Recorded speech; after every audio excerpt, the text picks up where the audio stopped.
We need to go back up. There we are. His final changes. We're live again. Because we're short on time, I just want to give a brief couple of statements, and other people can as well. Yeah, I've been coming into this quote unquote building for 40 years, almost every day that a legislature has been in session. And I've never seen a stranger, more challenging appropriation process than the one we faced. And it's a good thing. It's about spending additional money rather than cuts, but it's really been challenging. And this bill has been challenging in the short period of time we had to do with. And I appreciate at least the appropriation, even though they hamstrung us a bunch with the amount of money we could spend. They at least have given us the opportunity to put some guardrails and parameters on some of this spending. I wish we had more time. In the normal process, we would, and we'd be crossing our T's and dotting our I's. I'm hoping this bill can get better as it goes through the conference committee, as we learn even more. But we need to honor the time frame we're faced with. So it's challenging, and I think we've done good work. So we still have to, if anybody wants to say something now, because we're only 6 minutes from the floor time, and I do want to just get a show of hands on whether they're comfortable with the bill as it stands now. I'm I haven't asked for that yet, but if there's no need to make any statements. When we take the formal vote, you can make statements too, but I don't need to explain my vote, which I don't think we tend to do in committees so much.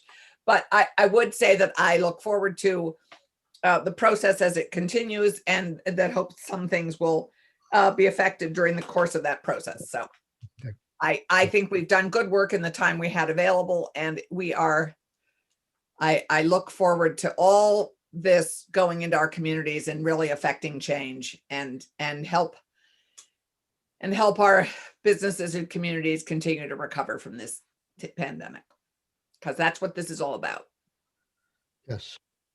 And David Hall is here. Perfect timing. Great.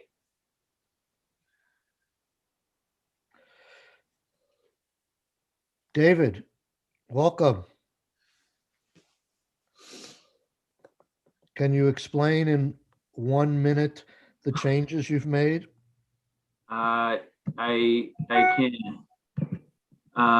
So I said in the capital recovery grants, I added a subdivision that basically says it's the intent of the General Assembly that a project may apply for additional grants if future amounts are appropriated to the program. Is that what you wanted? I guess we can work it later. I mean, I was thinking it would be more something like nothing in this section is meant to prohibit a future application, but that's okay. We'll deal with that.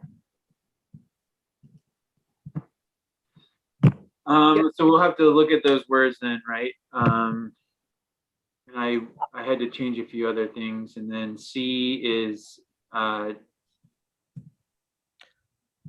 I think I'm most interested. The other stuff is really technical in terms of cross-referencing the Appropriation Act.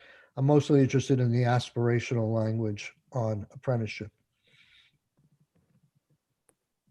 I got to be honest with you. I'm still trying to harmonize that, and I'm not done. Sorry.